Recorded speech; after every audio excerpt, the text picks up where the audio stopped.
ദേശീയപാത ഇടിഞ്ഞു താഴ്ന്ന കാസർഗോഡ് ജില്ലയിലെ പ്രശ്നങ്ങൾ പഠിക്കാൻ കളക്ടർ നിയോഗിച്ച സമിതി റിപ്പോർട്ട് സമർപ്പിച്ചു. ജില്ലയിലെ 56 ഇടങ്ങളിൽ അപകട സാധ്യതയുണ്ടെന്ന റിപ്പോർട്ട് ചൂണ്ടിക്കാട്ടി. പ്രശ്നങ്ങൾ ഉടൻ പരിഹരിക്കാൻ കളക്ടർ നിർദ്ദേശിച്ചു.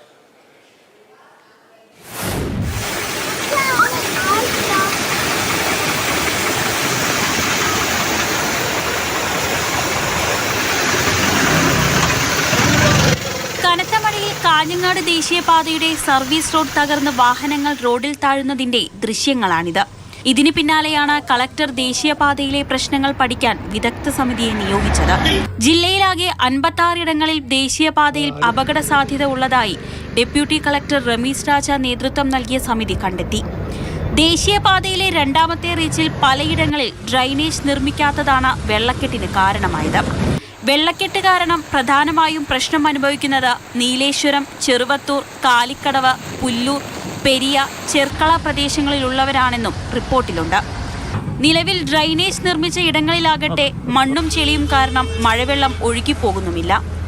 നിർമ്മാണത്തിലെ അശാസ്ത്രീയത പ്രതിസന്ധി ഇരട്ടിയാക്കി. പലയിടങ്ങളിലും കൾവേട്ടും പാർശ്വഭിത്തിയും നിർമ്മിക്കാത്തതും പ്രതിസന്ധിയായി. ദേശീയപാതയിൽ വെള്ളക്കെട്ട് സ്ഥിരമായി തുടർന്നാൽ സമീപത്തെ വീടുകൾക്ക് ഭീഷണിയാവുമെന്നും റിപ്പോർട്ടിൽ പരാമർശമുണ്ട്. കാലവർഷത്തിനു മുൻപ് പ്രശ്നങ്ങൾ പരിഹരിക്കണമെന്ന് നിർമ്മാണ കമ്പനികൾക്ക് കളക്ടർ നിർദ്ദേശം നൽകിയിട്ടുണ്ട്. മാതൃഭൂമി ന്യൂസ്, കാസർഗോഡ്.